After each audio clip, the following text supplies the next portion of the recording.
Okay, once again, good morning, everyone.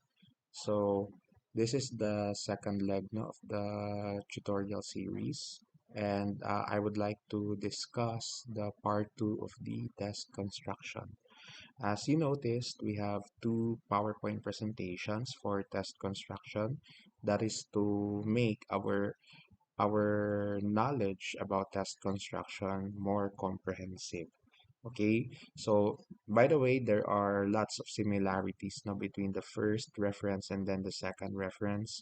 Therefore, there is no need for you to worry, no, with regards to any differences because the two are quite similar naman. Now, next. Now, let's define first testing.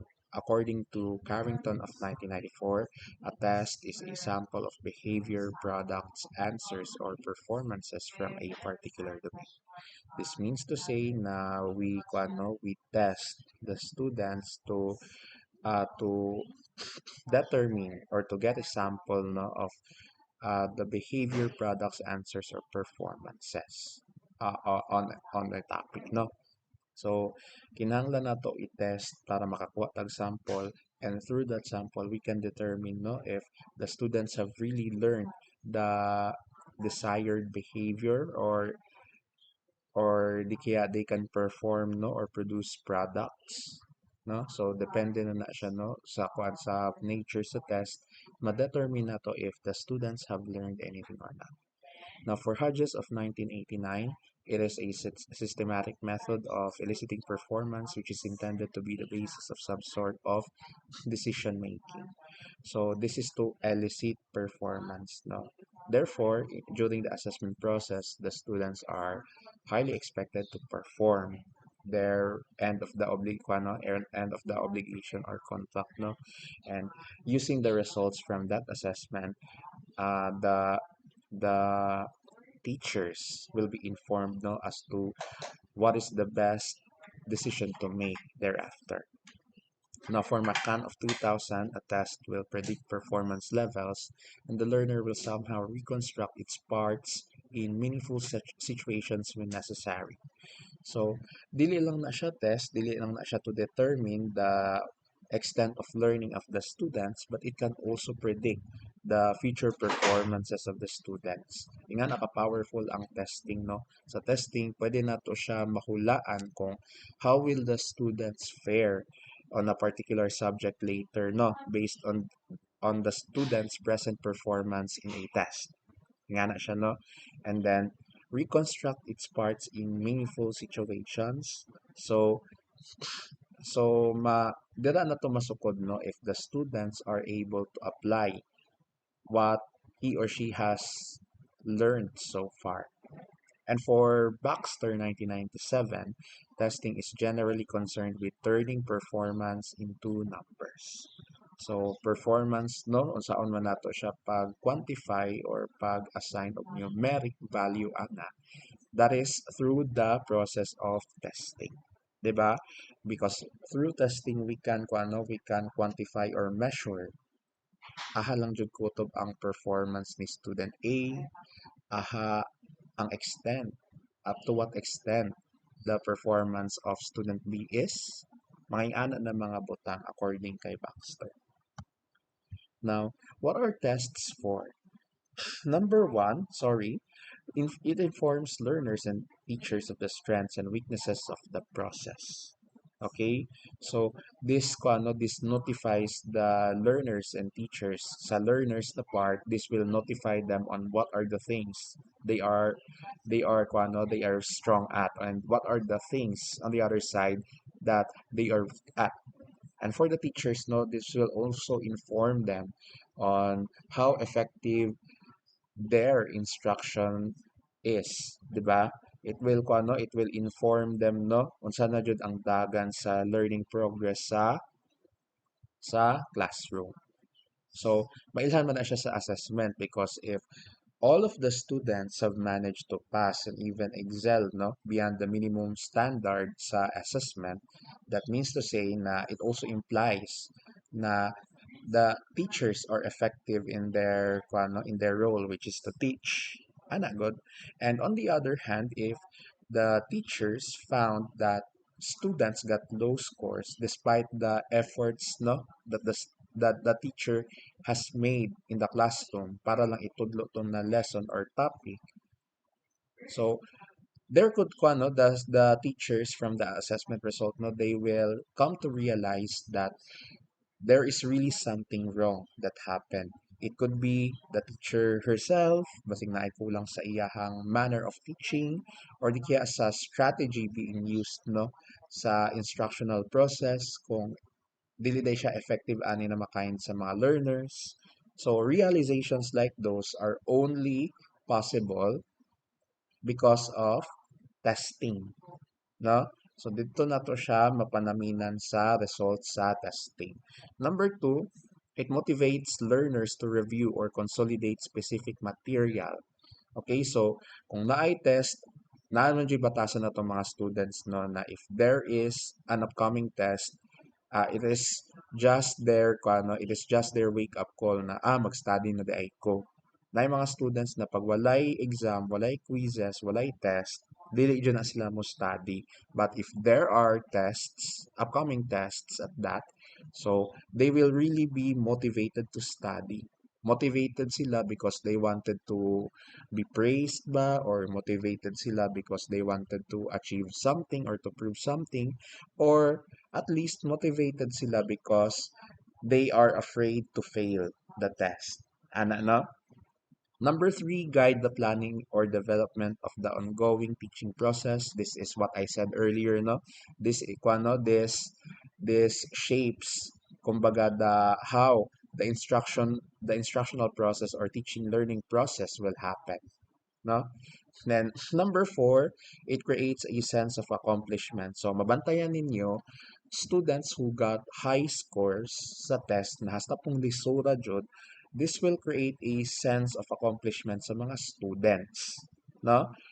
That is because kanang all of their efforts have finally paid off. Wala na sayang no ang ilahang pila ka oras o pila ka gabi nga nagpulaw na nag-study sila. Nahatagan jud siya og hustisya.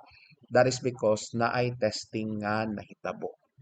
Anagon na bayran no na there are rewards on the efforts exerted by the students, no? Days or weeks before the examination. And on the other hand, sa teacher's perspective, this will also create a sense of accomplishment because once na makita ni teacher that all of the students have performed well sa testing process, makita po ni teacher, ma-reflect po ni teacher na I am really effective sa ako ang pagtudlo. I really know how to teach and I am really good at teaching because based sa assessment results, so wala man jud na ako wala man jud na nangatik ang resulta sa assessment. So makita jud na ako nga effective siya because my students have learned a lot from my teaching. Good. It creates a sense of accomplishment. So kato siya ng mga butang no sa accomplishment sa students and on the part of the teachers, their sense of accomplishment. Dili to siya possible no kung walay testing. Kung magsigira tag tudlo, wala tay testing. So wala to siya, dili to siya nato ma-obtain na mga sense of accomplishment sa ato ang kaugalingon either as teacher ba or as a student. Now, number five, determine if the objectives have been achieved. So, this is one of the best ways no, to determine if ang objectives ba, na-hit ba siya ang target or na-miss. Ana. And number six, it encourages improvement. So, kinahanglan jud sa assessment, no? Ang assessment, dili lang na siya mag-end sa assessment. Kinahanglan ang mga results sa assessment timely na ma-communicate siya sa mga concerned students. Agod, why? Kinahanglan nila og feedback no sa ilahang test results or sa ilang performance because it could encourage improvement on their part as a learner. For example, no, if say for example no if makita ni student na dili day ko how diri na part kinahanglan pa jud na ako mag-study if I already exerted double the effort maybe I could triple the effort that I have given something ana siya no it encourages improvement, 'di ba? So kuan siya Assessment and testing is kuan siya, tailored siya for improvement, in other words. Now, after discussing what are the purposes of testing, proceed tayo no with the barriers in test construction. So, ano sa itong mga barriers? So, we have here misalanganin. So, when we say misalanganin, no, these are kanang mga confusing statements. At pareho anang kuan no, right true if the statement is false, and then right false if the statement is true. Mga confusing statements no, or mga double meaning na mga statements that tend to confuse the students, no. So that is one barrier of in test construction. Number two, we have Mr. Highfalutin. So maka-encounter dito ang mga teachers no na ganahan kayo mo gamit og mga high sounding words because it sounds intelligent, no? It appears to be somehow impressive because makagamit ka na vocabulary while others cannot even understand the words that you are using. So avoid taanin, no? And we have to consider as well, our primary consideration in test construction is that we have to make sure that the level of vocabulary of the items, including the instructions, so we have to make sure no that these things are within the level no or within the ability of the learners. Dili ka pwede mo ko ano mo gamit kag mga words na elucidate, elaborate kung ang imong mga students di ay grade 2. All right? So you have to match no the level of difficulty of the vocabulary to the actual level of the students, no? Kanang comprehension sa students, okay? And then also kuan no avoid ka ng kuan if you can use naman words that are commonly used no or are quite typical no to the learners, so katoy gamiton ninyo instead of using mga unfamiliar and difficult words because uh, the purpose of testing, reminding you, the purpose of testing is not to test the vocabulary of the students, but it is to test what they know so far about your lesson. Okay? Ngano man, pag mogamit ta og vocabulary class, difficult vocabulary, ang tendency nato ana no is i-test na lang nato ilahang vocabulary nila.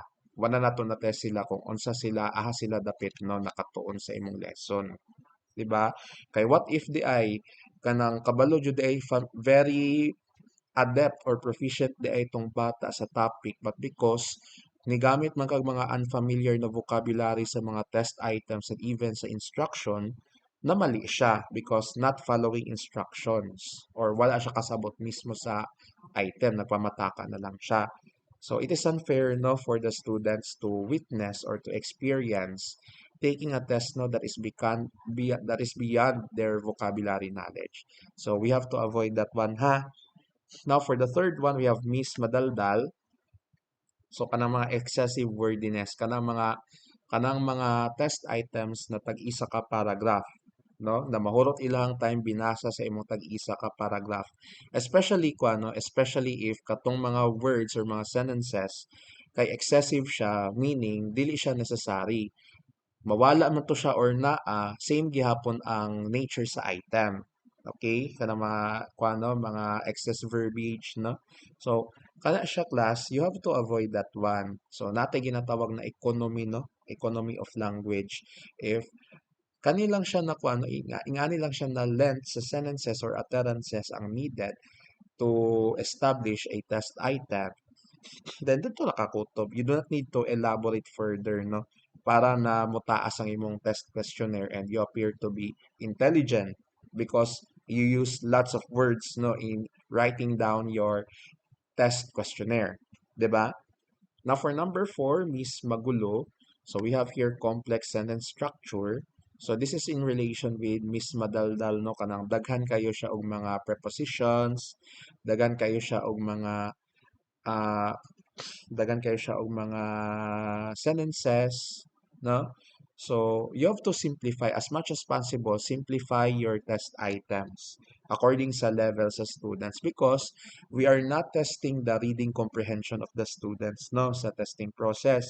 Dili man nato ka ng ginatest ang ilahang comprehension on complex sentence structures, but we are trying to assess them based on their learning so far sa imuhang topic or sa lesson. So avoid ning miss magulupod. Now, number five, miss malabo. So, katong mga unclear instructions. I even, during prelim exams, I even found test questions no wala dyan instructions at all. Ikaw dyan magtagna-tagna kung unsay buhaton nimo ato. 'Di ba? So, avoid that one, no? Avoid those malpractices, no, sa test construction. So, you have to make sure that your instructions are clear. Dili nimo gamitan og kanang difficult vocabulary. Ano man na siya ang pagbuhat sa instruction. There are two parts actually. Sa kung ano ka ng kuntay, test 1. Butang nimo ang topic nga kuan basic concepts in assessment. Tapos wag man instructions na dayon na siya. You mention the first sentence, you mention or the first part no of the instruction, you mention what is the test all about. No, you describe what is the thing that the students are required to do. So, mo to siya no, unsa ang mga kinahanglan buhaton ni student to answer the test. In kaduha, you mention kung unsaon nila pag-answer. Okay, like for example, no, multiple choice, mana ka. Mana ka no, na select the correct answer among the given choices about the basic concepts of assessment. That is the first sentence. And then the second sentence, no, is you mention that only encircle the letter that corresponds to the correct answer. So the second part there is you tell them how they can answer properly the test item. It's either by you just have them encircle lang or write down the letter that corresponds to the correct answer or di kaya you make them write the entire choice no you write the letter together with the kanang complete option. Ana na mga butang no. So you have to be clear with your instructions because again, wala na to ginatest ang students sa ilang comprehension sa instruction, but we are trying to test the students according to how they kuano how is their status no of learning sa imong topic. Then number 6, Mr. Pulpul. We have here the unclear illustrative materials. Palagod na tong example no na ano ang kulay ng mangga sa larawan. Tapos pagtanaw din mo sa picture kay puro day siya black kay tungod photocopy. Okay? So avoid that practice as well no na kanang di na to i-consider ba ang anang mga illustrations god. So we have to make sure that our illustrations are clear kay wala man nato ginatest ang vision kung unsa ang kanang grado sa mata sa mga bata no, 'di ba? Wa man nato di man na siya mao ang concern sa ato ang testing process. Okay, so you have to make sure that all illustrations that are usable within the test no or within the exam klaro jud siya ug mabasa siya, legible siya sa mga bata. And now, sorry, basa na ako. So the second to the last one is Miss Foreigner. Okay? Miss Foreigner, no, we are talking about those test items that are linguistically bound. Pasabot ana no kay kanang linguistically and culturally bound words ang gigamit nimo sa as imong example or situation sa imong test items. For example, kanang you mentioned ako ano kanang what is the kanang kanang unsa daw ang mga prutas daw. Unsa daw ang mga prutas daw na kanang kuan daw rich in vitamin C among the choices. Then ang imong gipanghatag nga choices katong nagtudlo ka sa bukid, nagtudlo ka sa bukid no then ang imong gipanghatag nga choices kay raspberry, blueberry, mga fruits na mga fruits na dili siya relatable sa mga students because that is culturally bound. Those fruits are very familiar lang siya sa foreign countries. Wala to siya nag-exist diri sa Philippines. Therefore, maglisod si student og answer. sa test item because dili man siya familiar sa mga examples or sa mga names na imong gipang mention sa test item. So you have to use kanang mga examples or situations that are relatable sa imong mga students. Kung taga-bukid ang imong mga students na nag-take sa imong test, so butangan nimo silang example na bayabas, santol, what else? Mga prutas na kung ano kanang easily recognizable sa ilaha. And then last one, we have the kung ano, I'm on a data kung giingon ganiha nga linguistically bound words and culturally bound words. Okay?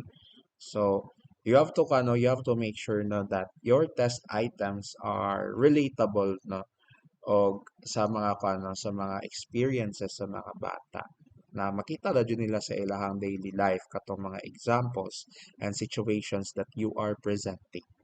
So, mo ni siya, no? Ang mga following barriers in test construction, confusing statements, difficult vocabulary, excessive wordiness, complex sentence structure, unclear instructions, unclear illustrative materials, linguistically bound words, and then culturally bound words. All right? Now, our outline here, we have two parts, no? So we have here the principles in test construction, steps in preparing test questions, preparing multiple choice questions, preparing true or false questions. And then for the part to know, we have the guidelines for preparing matching type questions, preparing sentence completion questions, preparing essay questions, and other types of test questions. Before we wrap up no, the pre-recorded discussion. Now, according to evaluating educational outcomes of Oriondo and Antonio, the evaluation of pupils' progress is a major aspect of the teacher's job. Okay? So, isa dyan na siya sa major roles no, sa teacher. That is to evaluate no, or assess the performance of the students.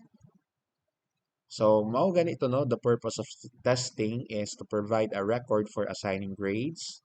That is that is one typical mission right here. Then ikaduha, to provide a learning experience for the students.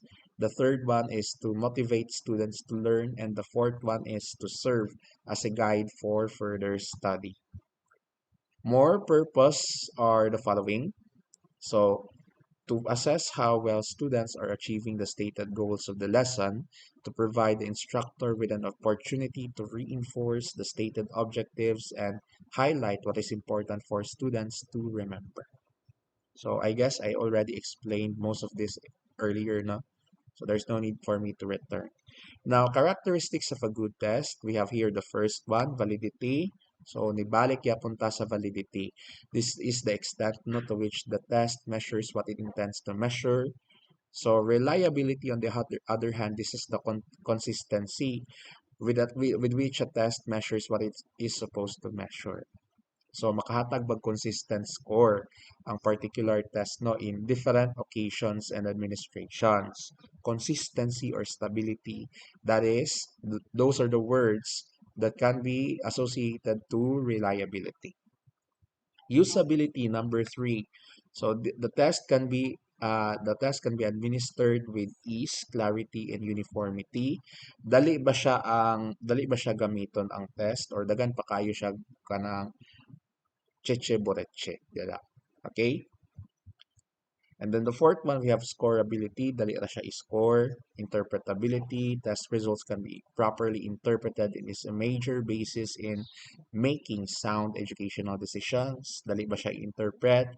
Ang data ba niya is accurately ma-interpret ba?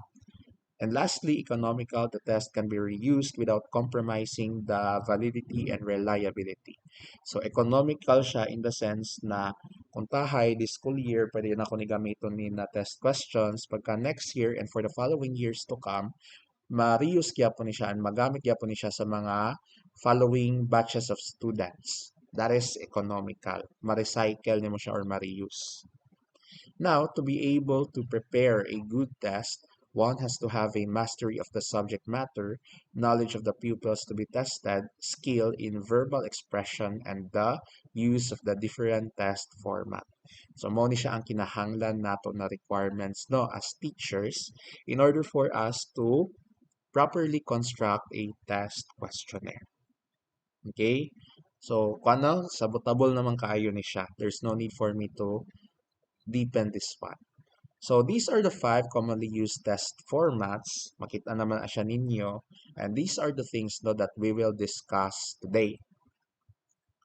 So, general steps of test construction, there is no need for me to outline that one. So, na-mention naman ako na siya, no? Here is the official definition of table of specifications. This is defined as a two-way chart, relates the learning outcomes to the course content. Okay? So, makonect na to dire unsa ang imuhang mga objectives o ang imuhang actual na mga content sa imuhang subject. And it also enables the teacher to prepare a test containing a representative sample of student behavior in each of the areas tested. Therefore, through the creation no, or writing of table of specifications, maka-ensure ta no, that all of the topics that you have discussed will be well represented sa imuhang examination. Dili kay ang tag-as nga hours na imuhang gidiscuss, wala nang gawas sa imong test, and katong kadali lang imo siya gidiscuss, mo'y nang gawas daghan sa imuhang test. So that is an issue of validity, no? Kanang measuring what is intended to be measured. So through kuan table of specifications, it is safe to say that validity is increased when the test has its own table of specifications. Now, the process no sa kanang kuan sa test construction, balik di ita dire no, I forgot to mention one important thing. So, uh, ang kuan ang pagbuhat gani sa test questionnaire dili lang na siya kanang kuan no diretso largo tag sulat og mga test items. The first thing we have to do no is to create a table of specifications beforehand. This I already said this earlier no on my other video. So naingon naman na ako ni siya, but dako ano but dili na siya kanang kuano dili na isabay ang table of specifications and test questionnaire. Okay, normally no, di na siya isabay og pasa. So unsa may mahitabo day sir? So ang kuan una na step ana is you normally you create a table of specifications. Ikaduha ana class is ipa-check pa na siya nimo ang table of specifications sa imong head. Okay? So, mana day na imong head nga, oy, wala kay evaluating, butangin ni gamay dere. Oy, wala kay remembering, butangi po ni dere. Uy, marag puro na lang mani remembering, hatagi po ang ubang mga level sa cognitive taxonomy. So, those inputs no will lead to the improvement of the preliminary nga table of specifications. Now, after ma-approve sa table of specifications, that is the time no, or that is the prompt that the teacher can now start writing the test questionnaires no based on the kwan lagi hapon katong na approved na table of specifications. Therefore, kinahanglan pa og approval sa table of specifications before the teacher can start with the actual process of test construction or test item writing. So ana ha, please remember that. So Monino, I had already given you the format for table of specifications. So skip past na tayo dito. So kanina mention na discuss naman po na ako nino. Now, the following array shows the most common question types used at various cognitive levels. For factual knowledge or kanang mga remembering lang kaayo, you can use multiple choice, true or false, matching type, sentence completion, short answer or restricted response test. Okay, mo ng RRT, no? Restricted response test for factual knowledge. Alright? Kanang remembering siya, understanding, etc. Now, for application, if you want to to engage the students in application of concepts, pwede po ka mo gamit ang multiple choice, short answer, problems, and then essay. So these are the best ones no for application. Mapansin ninyo wala na true or false because true or false normally dili na kay siya nato makuanan og application. And then for analysis and evaluation, the best uh, test types to use are the following. No, we have the multiple choice as well as the essay. Kay mga higher order thinking skills naman ng mga analysis and evaluation depend. So you can see no the versatility of multiple choice. Pwede siya pang factual lang, pwede po siya pang situational or application, and pwede po nato siya maggamit sa analysis and evaluation. Nga na siya ka-versatile ang multiple choice. Therefore, power kayo siya. Now, for higher order thinking skills, mapansin po natin no na essay is always present. Okay, sa essay. All right?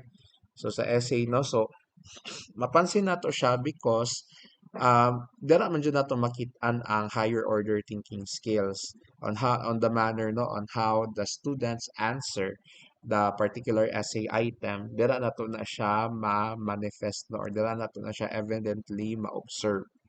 Okay?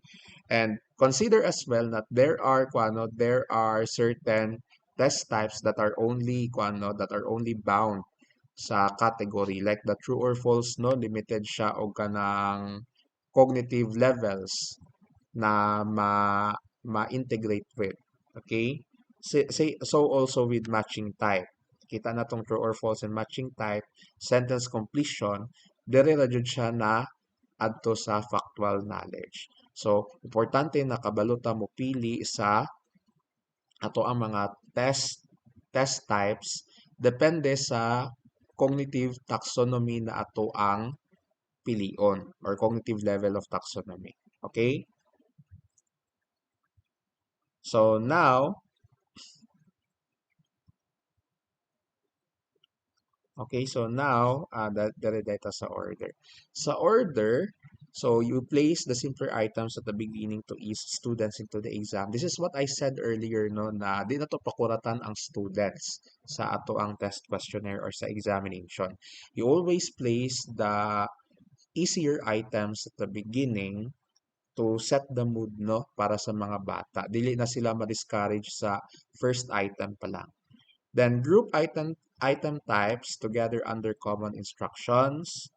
So dili pwede nga assorted siya no nga number 1 mag-fill in the blanks ka, number 2 magpa-true or false ka, number 3 magpa-matching type na pug ka. So dili na siya pwede no, that is topsy-turvy kaayo nga test questionnaire. And I hope no dili ko makakita ana sa inyo ha. So you group together the test items for identification, you group also the test items for essay. So dili siya pwede labo-labo or assorted ang imong mga test items. There should be grouping of test items no according with respect to the level of difficulty, the complexity, as well as the topics, no, the order of the topics. And if desirable, order the questions from a content standpoint, whether chronologically or by conceptual groups. So order nimo siya no, imo siyang ipasunod ang mga topics gikan sa pinakasugod down sa pinaka-latest or pinaka-event. Okay? Now, for the test, put the questions away for 1 or 2 days before rereading them or have someone else review them for clarity. And then test the questions by actually taking the test. Pwede po to akong giingon no, na pilot testing. Alright? And then analyze the items to give you an idea whether the questions were well written or poorly written, as well as if there were problems in understanding the instruction. So, mo na po ni siya tong dere na po na part ang item analysis na much more complex no na kung gitudlo last time.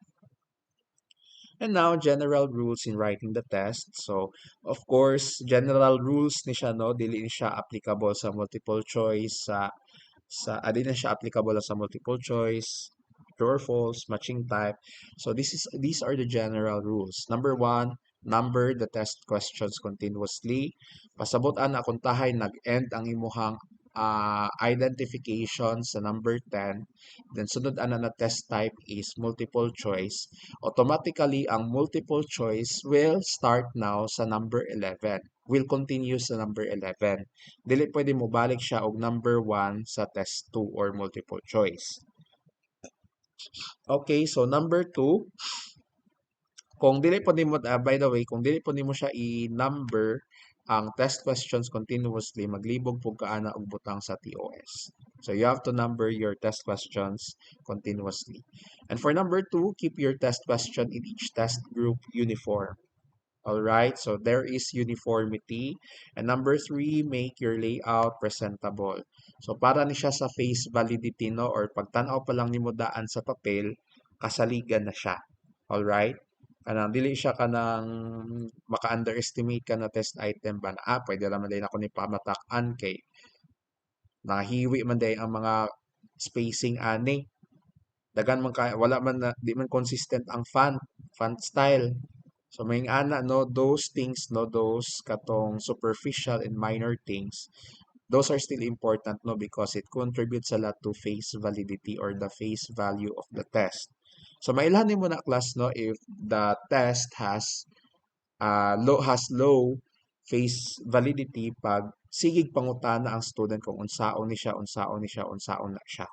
Kung daghan og sigig pangutana no wala nakaklaro kung unsa ay mo ang pinaglalaban sa imong test during the examination, that implies that your test questionnaire has low face validity.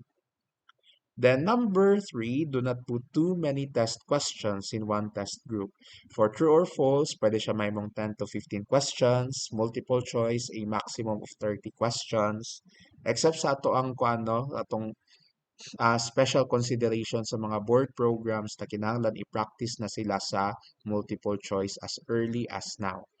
For matching type, 10 questions per test group, no? So, dili pwede nga ang matching type nimo 50 items.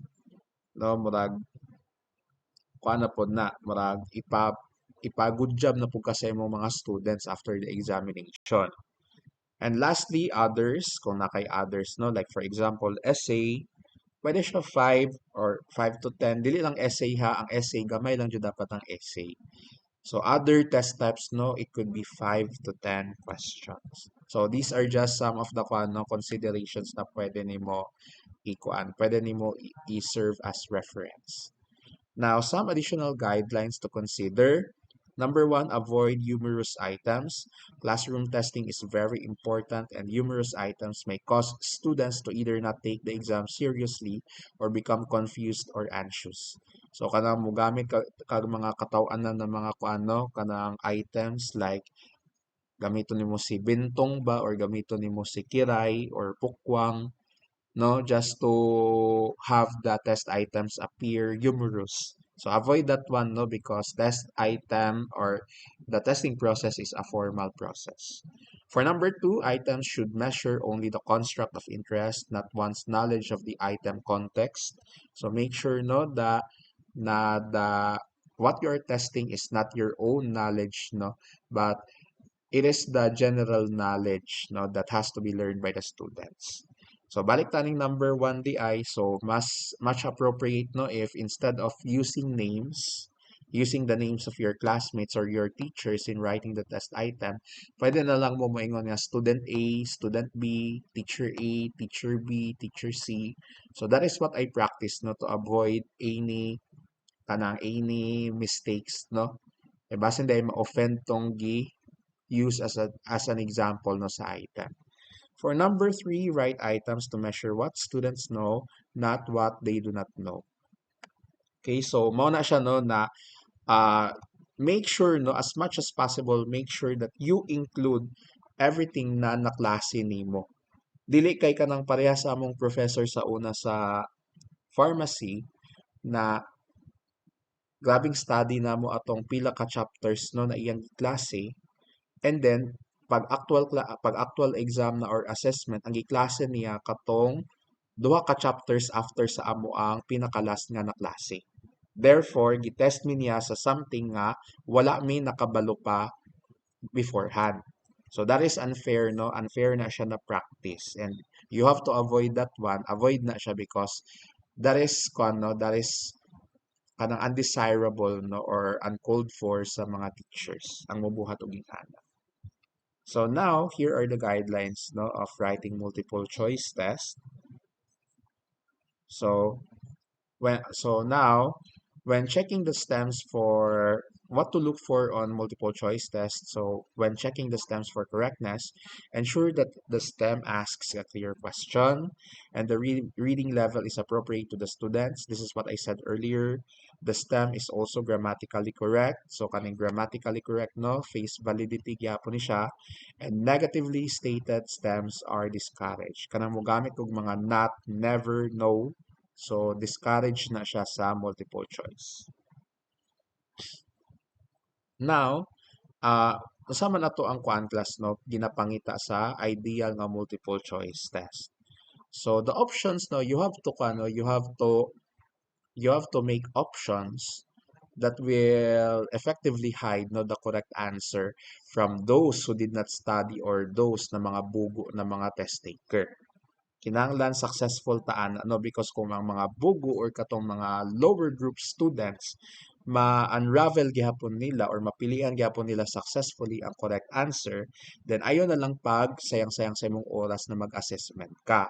Kung maansiran dahil gihapon sa mga wala nag-study ang imuhang exam or test. Alright? So what are the options na ideal? First one is we must have a one correct answer. Then ikaduha is we must have a true siya na statement no but it is unrelated to the question. The third one is dili siya tinuod but related siya sa mismong question. And the fourth one is both false and unrelated. Okay, so mao ni siya ang mga options na kadalasan ideal siya for multiple choice question. Isa ka correct question, then the two samok-samok sila. No, just to confuse those who did not study or forget no unsa ang answer ani. Now, here are the guidelines, no. Number one, use negatively stated stems sparingly and when using negatives such as not, underline or bold the print. Kadalasan mo gud na class, malipat ang mga students anang mga not, never, no, or mga negative kanang words. Alright? So, katagsa lang nimo siya gamiton and kung gamiton nimo siya, you have to emphasize or foreground or lay emphasis no on the words not para dili malipat ang mga students na mo answer. Number two, likewise, use none of the above and all of the above sparingly. And make sure na if gamiton nimo sila, dapat dili sila ang correct answer. Kay kadalasan jud pag naaning none of the above and all of the above, sila na jud automatically ang correct answer before, 'di ba? So to break the tradition, no, pwede nato sila himuon as the wrong answer this time. Now, for number three, only one option should be correct or clearly best. So, dili pwede class nun sa multiple choice, tulo ang correct answer. So, kung tulo na lang mangganing correct answer, isa ang wrong answer, ayaw na lang pag multiple choice. No? Then, for number four, all options should be homogeneous and nearly equal in length. So, kinahanglan no na pantay tanang options because kadalasan before practice dyan na siya na pagtaas gani kayo ang test option mo dyan na siya automatically ang correct answer. So to avoid this to avoid this kanang pamataka from on the end of the students no. So you have to make sure that all the options no sa multiple choice are just equal in length. For number five, the stem or question should contain only one main idea. So dili dapat daghan og idea no and dili dapat siya wordy or dili dapat siya daghan og mga excessive na mga sentences na walay kalambigitan no sa main question or sa main concern sa test item. Then for number six, keep all options either singular or plural. Okay, so pwede mo siya himo og singular kung singular ang isa, singular ang tanan, kung plural ang isa, plural ang tanan. Now for number seven, have 4 or 5 responses per stem. Like what I said last time, no? So kung nakay duha ka option lang or tulo ka option, dili kayo siya ideal for multiple choice questions. Labaw na ka ng 7 options po. Murag dili na po na kayo gilutos na nimo imong mga students ana. Obvious na kayo na dili mo sila gusto mo pasar. Number seven, when using incomplete statements, place the blank space at the end of the stem versus the beginning. So when you use incomplete statements no as your test item, so dili dapat ang blank ma-located dito sa pinakasugod sa sentence, but it should be located instead at the end of the sentence or at the end of the stem mismo. So sa iwit na to siya ibutang ang mga blanco dili sa unahan. Okay?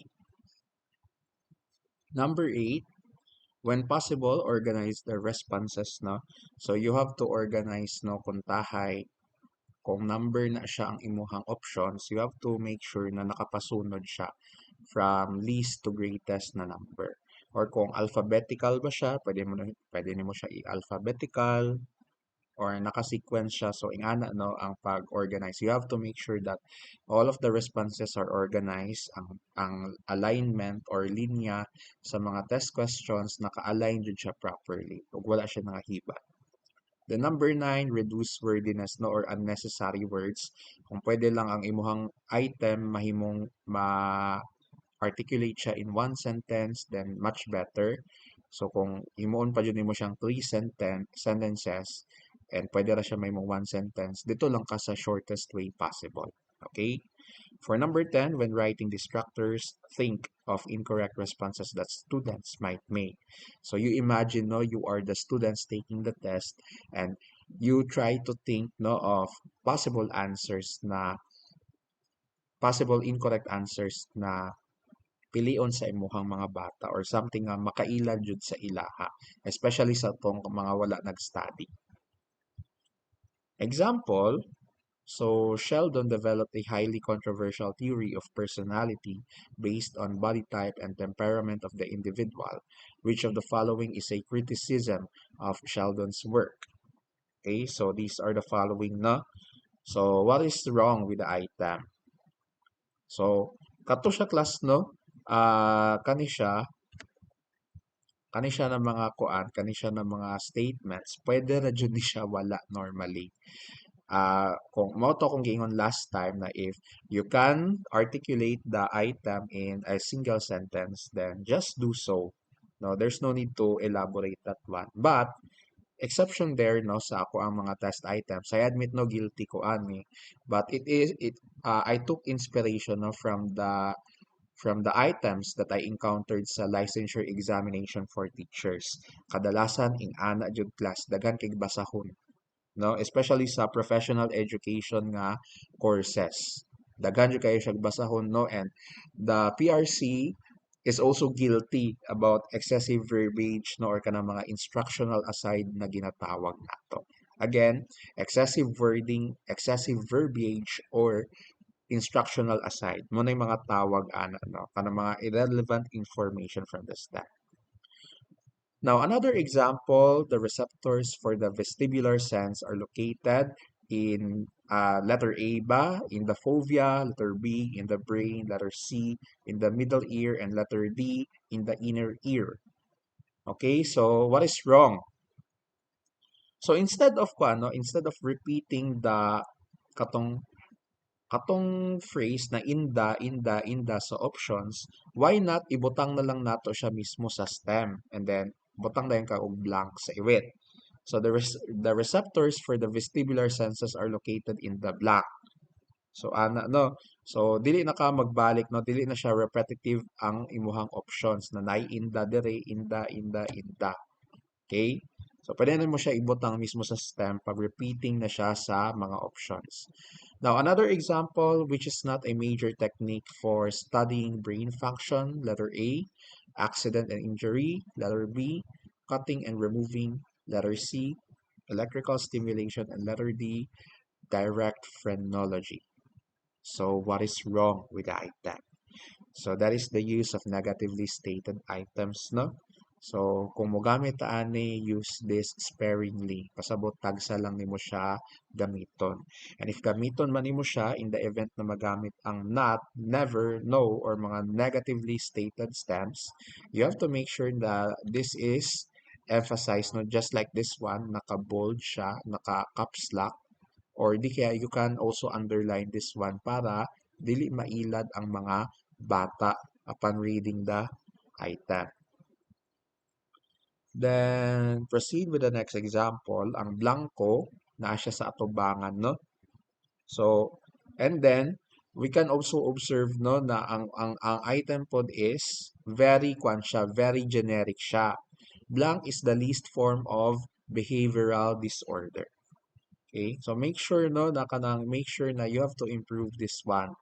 How do we improve this one? So ang blanco ibutang siya sa iwit.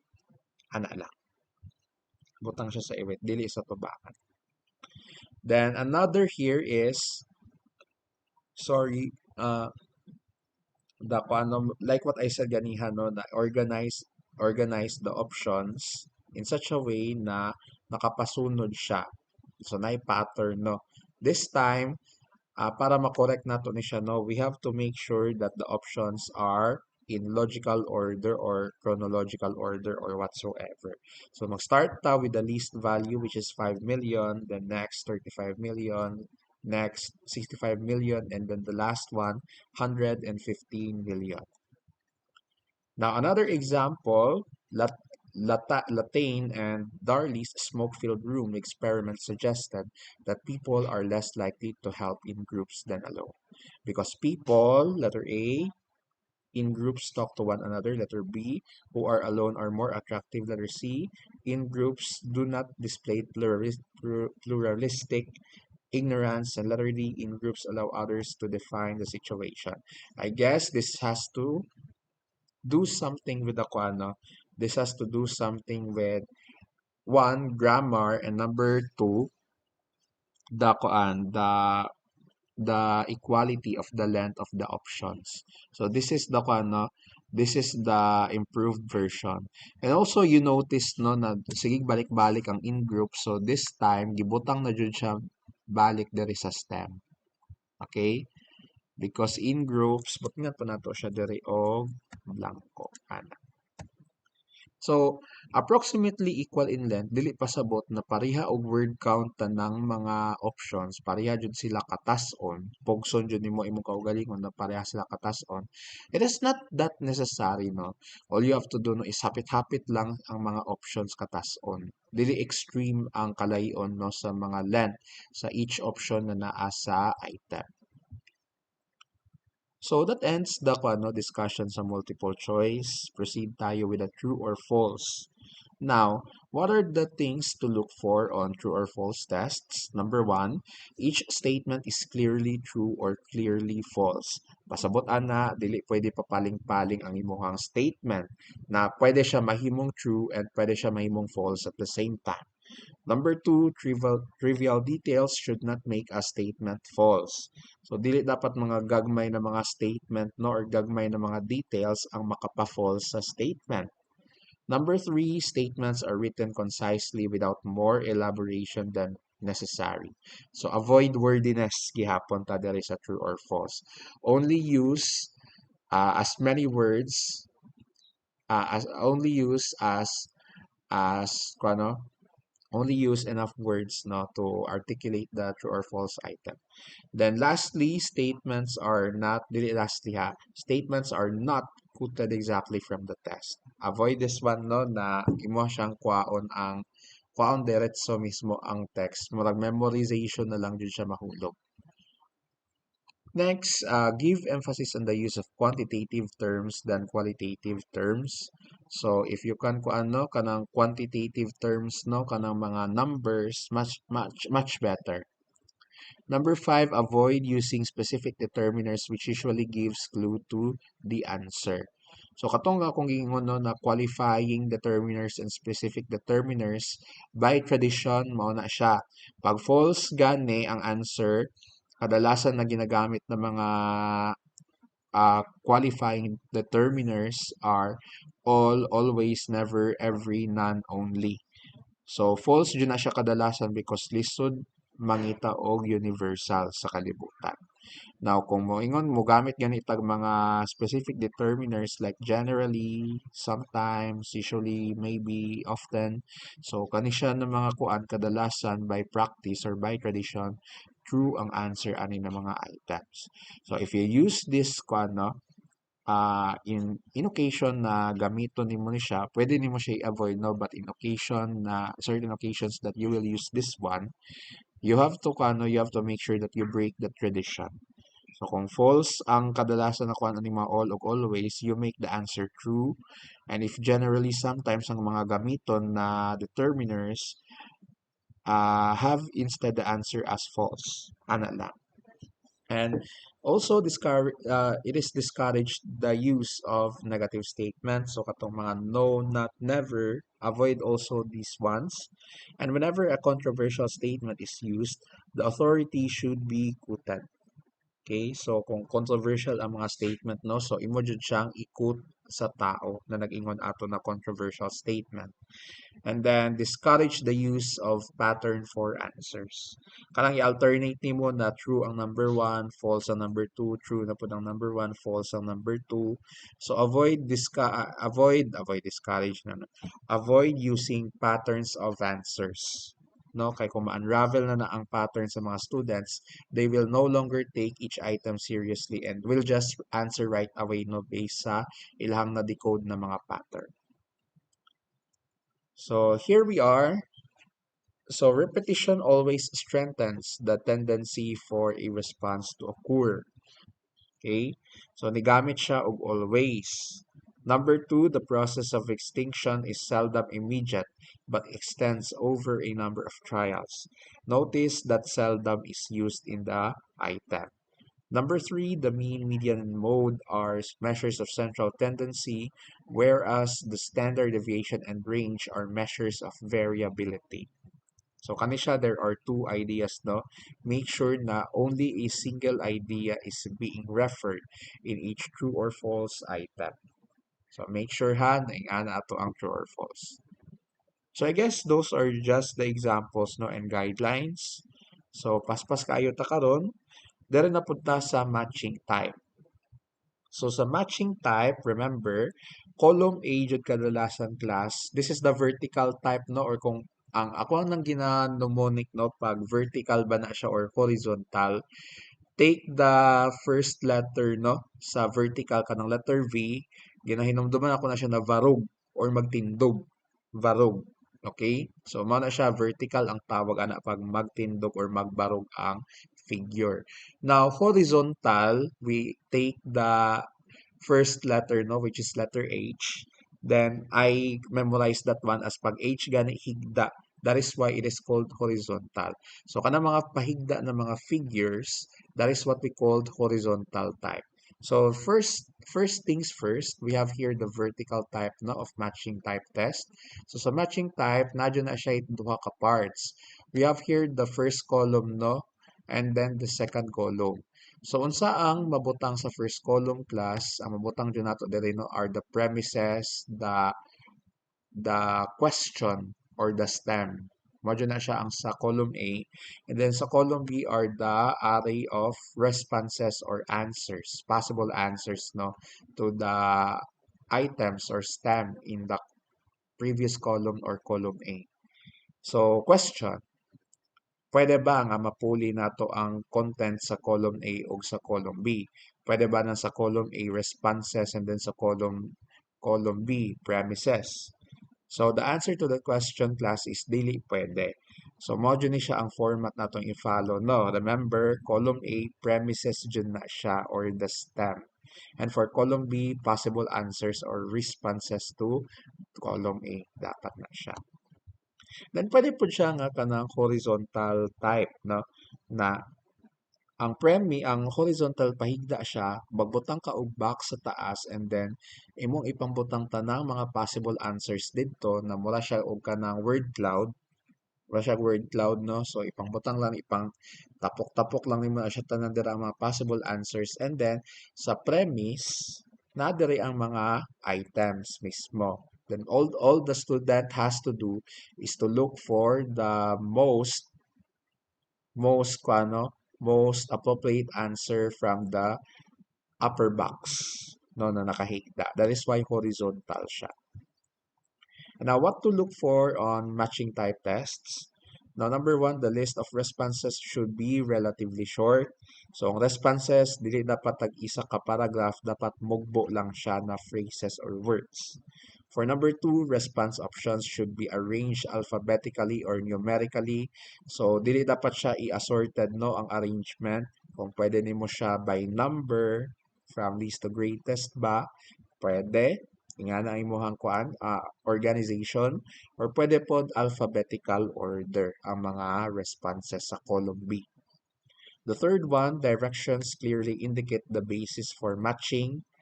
So, kinahanglan pod nato na i-indicate no na I already discussed this one before na klaro atong directions. We have to state no for the first part we have to state unsa ang ilahang kinahanglan i-match, unsa ang naa sa column A, unsa ang naa sa column B, and unsa ang ilahang kinahanglan buhaton.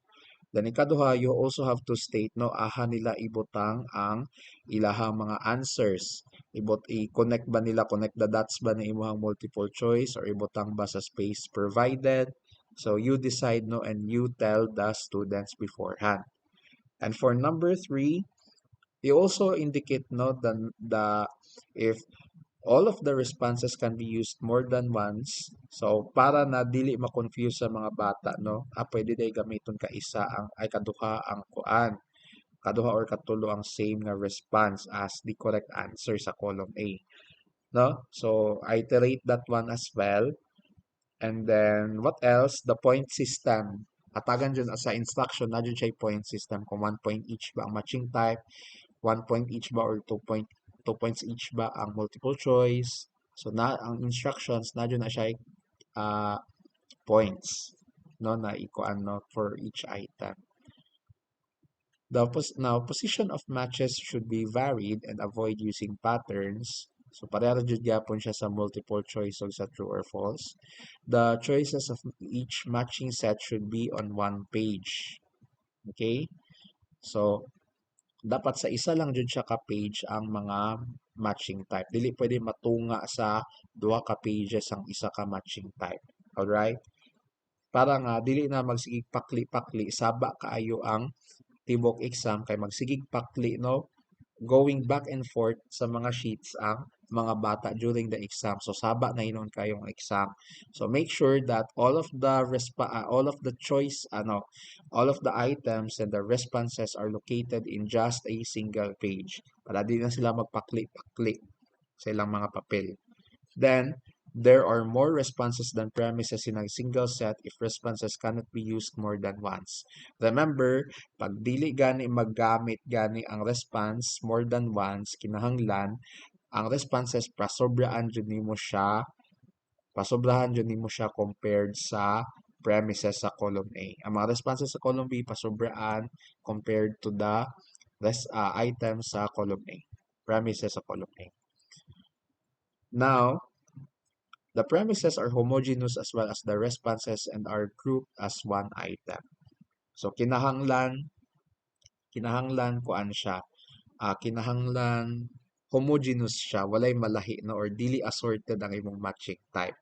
That is why matching type no dili kay siya maka-cover og wide coverage of exams, wide coverage of content because kinahanglan homogeneous ang tanang column A nimo ug homogeneous pod as well ang tanang naa sa imong column B. Ano no? And if responses can be used more than once, it should be proportional to the number of premises.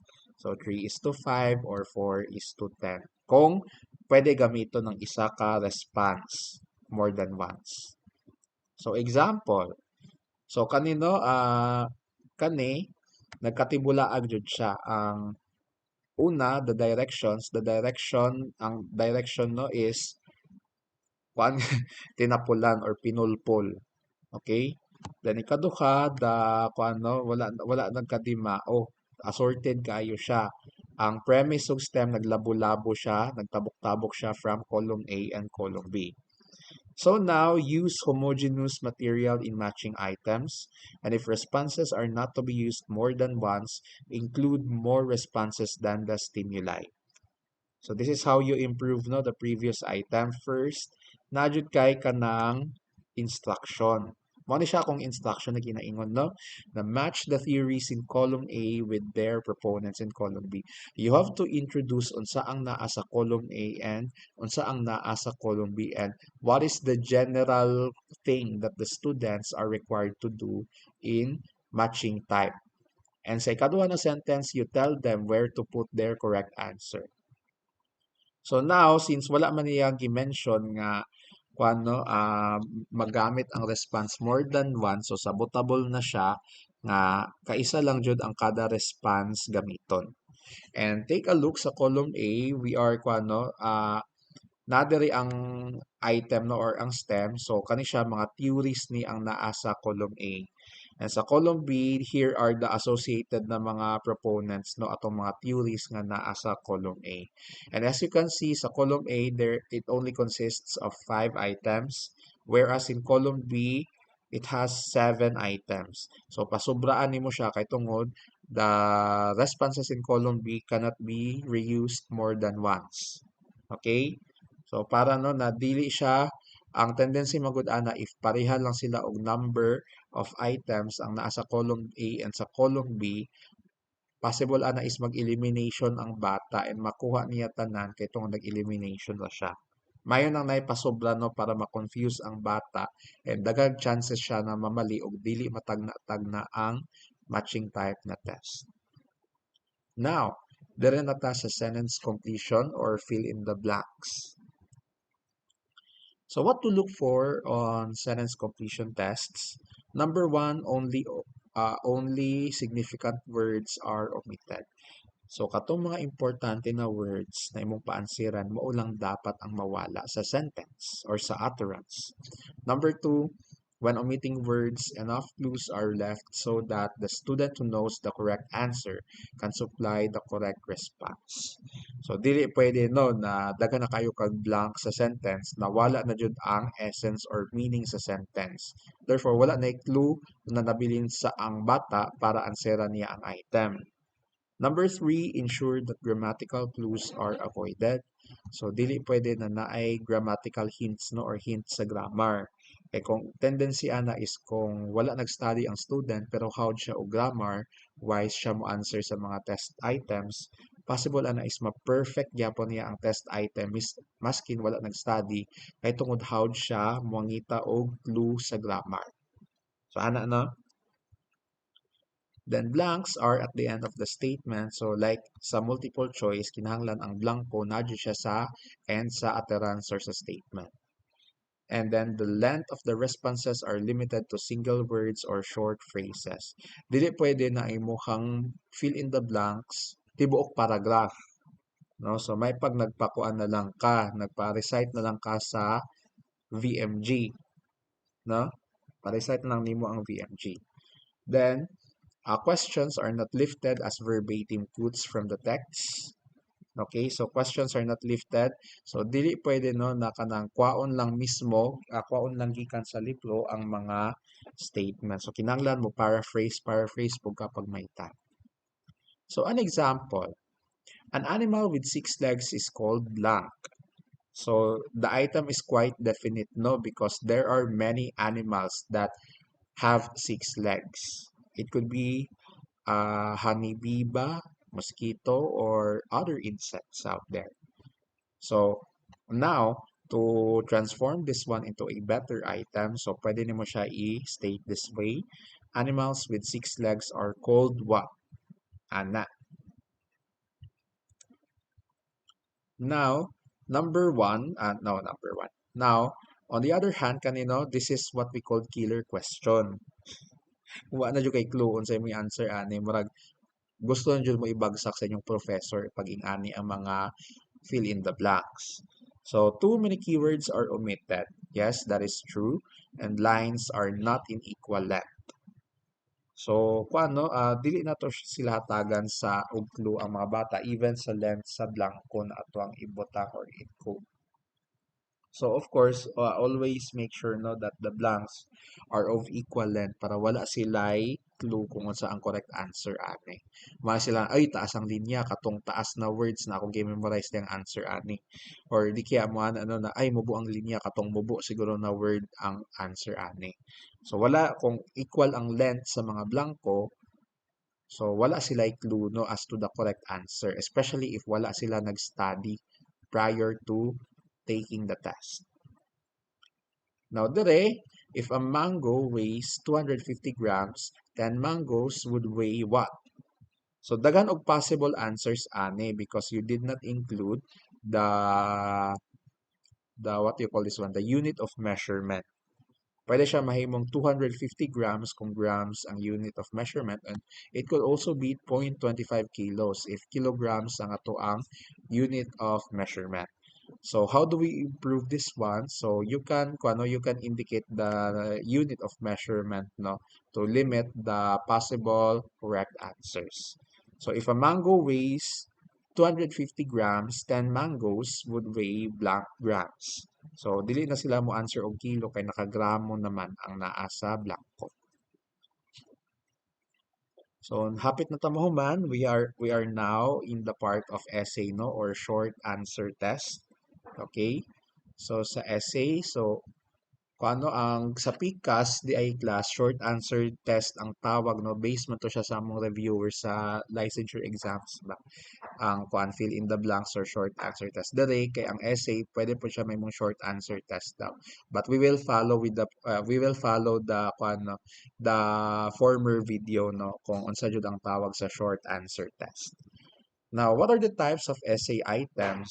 So we have here the ERT, no, or the extended response type. So when we say extended response type, the test may be answered by the examinee in whatever manner he wants.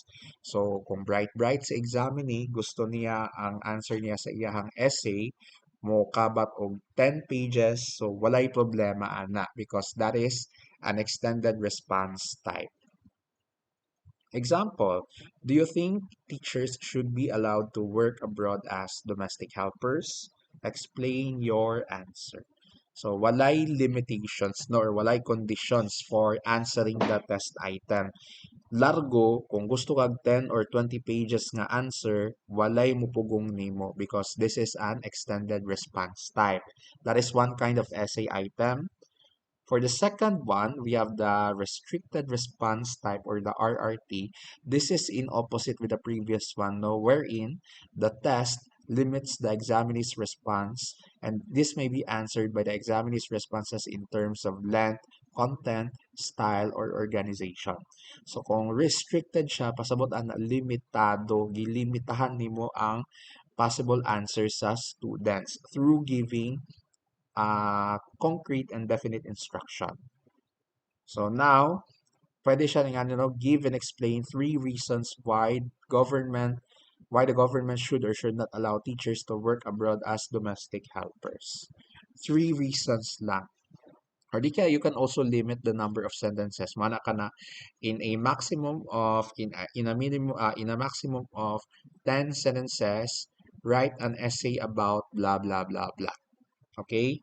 So, mo na siya, no, restricted response type. Pag RRT gani or restricted response, nadyo na siya limiting conditions or instructions no on how to write an essay.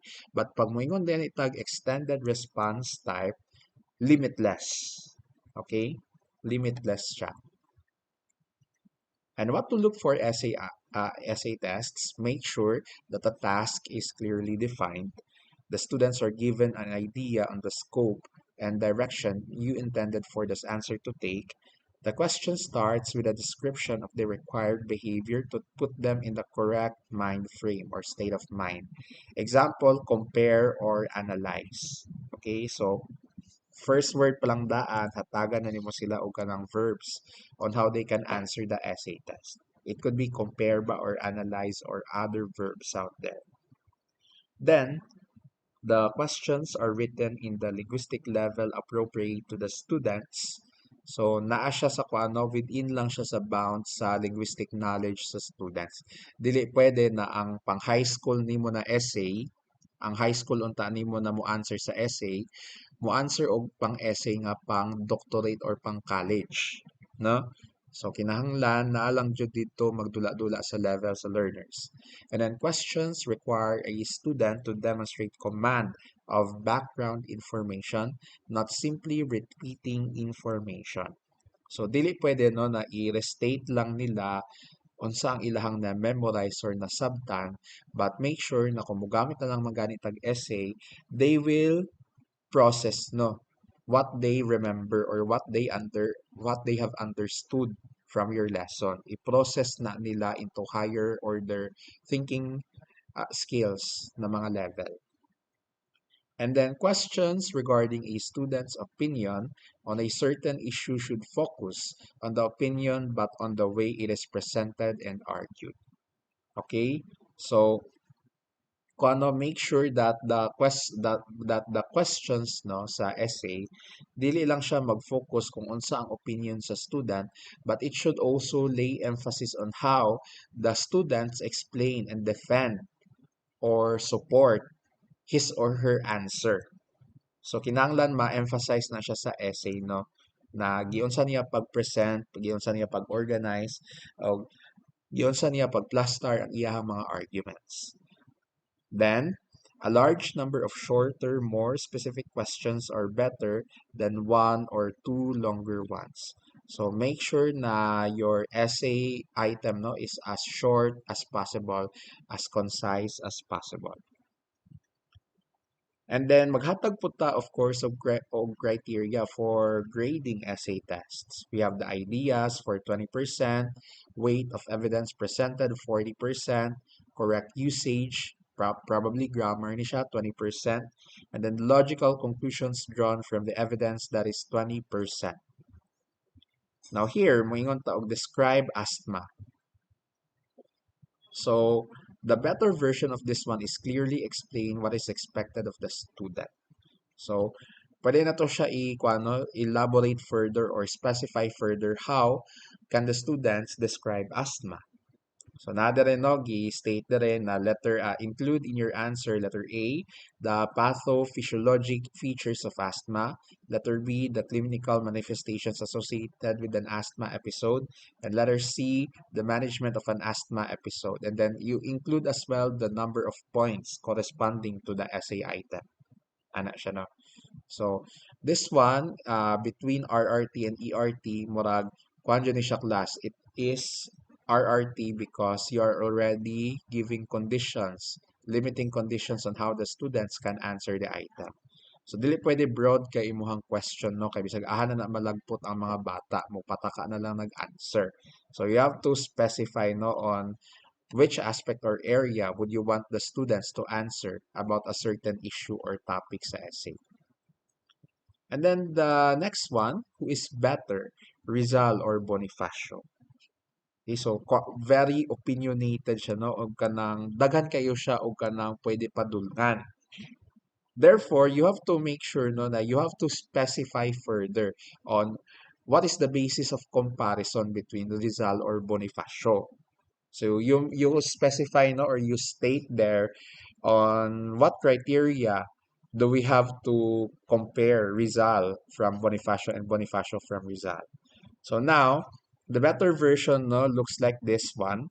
Compare and contrast the method used by Rizal and Bonifacio in promoting nationalism. This corresponds to 5 points na value. So, nga na lang. So, other types of question. So, the restricted response type, mo ni siya, no? Test takers are not given choices as possible answers. Items ask for a specific answer to each questions. Okay? So, mo na siya, no? Restricted response. So, principles in constructing RRT or restricted response test, no? Na mga kuan na mga questions. So, data ma-confuse atong RRT na essay, no? O kani. Okay? So now, do not ask for trivial facts or details. It is not only useless but also frustrates the students. So, mana ko na how many balls are used in a 9-ball match? Number 2, questions should elicit facts, not opinions. What do you think President GMA should do for the country to recover from its economic deficit? And number 3, minimize questions that call for sheer memory work unless if the answer has important analytical significance. When will the next president be sworn to office? So, mga low level siya ng mga questions. And the chronological sequencing test, so ipa-sequence mo siya, test takers are asked to arrange items in a systematic or logical order. So, pwede na to siya ipa-arrange, no, kung ang sequence sa terms sa mga president sa Philippines. Kinsa ang mga nauna, kinsa ang mga naiwit. So, butang na to, no, Fidel Ramos, Joseph Estrada, Corazon Aquino, and then Gloria Macapagal Arroyo. So, make sure po, no, na imong mga items, wala po siya nakapasunod at all times. Pwede siya naka-randomize, no, so that ma-serve po ang purpose sa chronological sequencing test. And in constructing CST, items should be homogeneous and are related to each other. So, dili pwede ang assorted dere either. And there should not be more than 5 items in each test. So, dili pwede ka mag-CST no na 20 ka buok. Patiya na lang imuhang students diretso. Ayaw na sila pakapoy-kapuya. And then the third one, do not number the items. This confuses the students. So like the example presented earlier, it only consists of blanks, no? Sa blank, dira nila ibutang or i-assign ang rank or kuano kanang order sa each item, no? Whether nauna ba siya naiwit or naa sa tunga-tunga. Then the fourth one, all items to be arranged should be in the same page. Like katong sa matching type test, dili siya pwede no natunga siya between two pages. Kinahanglan tanang CST naara jud siya sa tanang option sa CST naara jud siya sa single pages to avoid confusion. And then directions should be clearly stated and that each set should be labeled about their relevance. All right? So mo na siya no directions should be clear. Then now, what is wrong in this test question? Okay? So, arrange the following events in their chronological order. So, imo siyang ginamberan. So, this confuses the the test taker or the student. Unsaon niya pag-answer ani na may number. So, the better version of this one is first, you correct you improve the instructions na imong gigamit. So make this one into arrange the following events in chronological order and then write the numbers 1 to 5 on the blanks provided. 1 being the earliest event that happened and 5 being the latest event that happened. Something ana siya no. Basin balihon nila ang 5 ang earliest, ang 1 ang latest. So, kuan siya no, kinahanglan nato siya i-specify as well para to avoid confusion among the students. And then here is the proposed arrangement no, of test items. So we have the true or false, multiple choice, matching type, sentence completion, RRT, analogy, CST, and then essay. So makita jud nato no na uh, wala dyan nag-una nga essay. Kadalasan, fill in the blanks ang nag-una, tapos sunod ang multiple choice, etc., etc. So, propose ni siya, no, or one of the recommended arrangement of test items. Okay, we're almost done. So, here are some of the things to remember. Now, number one, making a good test takes time. So, dili siya pwede lamuon or dali-dalion ang test writing. No? So, manay nakapait, no? We will write the test questions in 3 days, then answeran lang pinataka sa student in just 5 minutes. But that is the reality that we cannot escape from. The number two, teachers have the obligation to provide their students with the best evaluation. So, deserve sa ato ang mga students ang hustisya sa ilang assessment. They deserve an impressive na test questionnaire to validate no their achievement mismo sa klase nimo or to validate no what are the things that they have learned so far. Number three, tests play an essential role in the life of the students, parents, teachers, and other educators. Okay? So, normal dyan siya nga part ang test. And then, number four, you can break any of the rules when you have a good reason for doing so. So, those rules that were mentioned, pwede siya i-break no provided that you have a good reason. Like atong sa variety sa mga test items. Pwede na to siya i-break no pareha atong sa akong ginabuhat na purely multiple choice lang akong gina-employ.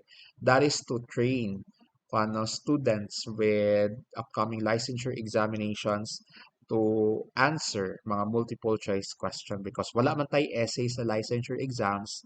Your licensure examination will solely be composed of multiple choice na mga items. That is why your examinations from this point onwards are just part of your preparation for the long preparation for the biggest battle that you will face later on. And then points to ponder. A good lesson makes a good question. A good question makes a good content. A good content makes a good test. A good test makes a good grade. A good grade makes a good student. And a good student makes a good community. Tinood, dili. Tinood. So now, that ends my pre-recorded discussion for this morning. Thank you everyone for listening and God bless us all.